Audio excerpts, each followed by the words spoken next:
মাস ছিল, আমি সব কিছু চুপচাপ করে এক কান দিয়ে নিয়ে আর কান দিয়ে বের করে দিচ্ছি। সো এইসব নিয়ে আসলে কোনো কথা বলতে চাই না। আমি শুনি, আমি কানে নেই না, কারণ নেগেটিভিটিটা কানে নিলে আমার কাজের স্পিডটা কমে যাবে। সো আমি এইগুলো একদম জ্যাম কেয়ার, আমি আমার গতিতে চলতে পছন্দ করি। কে কি বললো, কে কি করলো, এ আমাকে নিয়ে এটা বলছে, এ আমাকে নিয়ে এটা করেছে, এত কিছু দেখলে কাজের স্পিড থাকবে। আমরা এখানে একটা তামিল রূপ রাখা ট্রাই করেছি এবং একটা তামিল ভাইব রাখা ট্রাই করেছি। এর আগে আমরা যখন আগুন করেছিলাম তখন অনেকেরই মানে বলেছিলেন যে একটু তামিল ভাইব আছে বাট পুরাটা নাই। বাট এটাতে আমরা পুরো তামিল মানে তামিল টাইপের রাখার ট্রাই করেছি, জানি না কতটুকু পেরেছি, বাট আমার কাছে মনে হচ্ছে যতটুকু আমরা মানে we are trying our best. তারপরে বাকিটা অডিয়েন্সের উপর ডিপেন্ড করবে। আর জার্নি যদি বলেন, এডিট প্যানেল থেকে শুরু করে প্রোমো পর্যন্ত বা আমার শুটিং থেকে স্টার্ট করে আমি প্রচুর পরিমাণ এক্সাইটেড ছিলাম। বিকজ আমি এই নিয়ে দুইটা মানে 7 টাইমের মতো হচ্ছে আইটেম সঙ্গে কাজ করছি।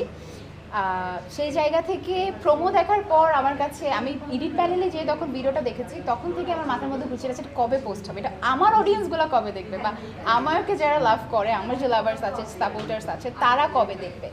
সো আমি ইভেন যে 6টার দিকে, আজকে আমাদের গান রিলিজ হওয়ার কথা ছিল 6টায়, আমি 6টার দিকে আমার ফোন হাতে নিয়ে বসেছিলাম যে গানটা কেন ছাড়ছে না এখনো।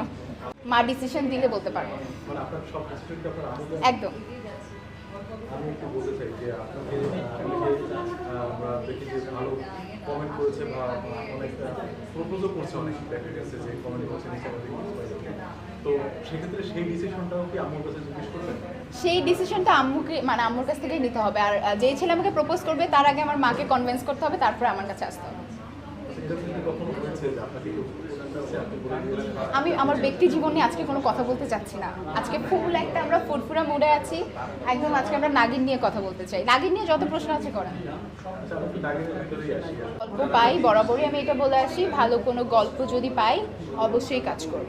আশা করছি সবাই ভালো থাকবেন। আপাতত এখানে, আল্লাহ হাফেজ।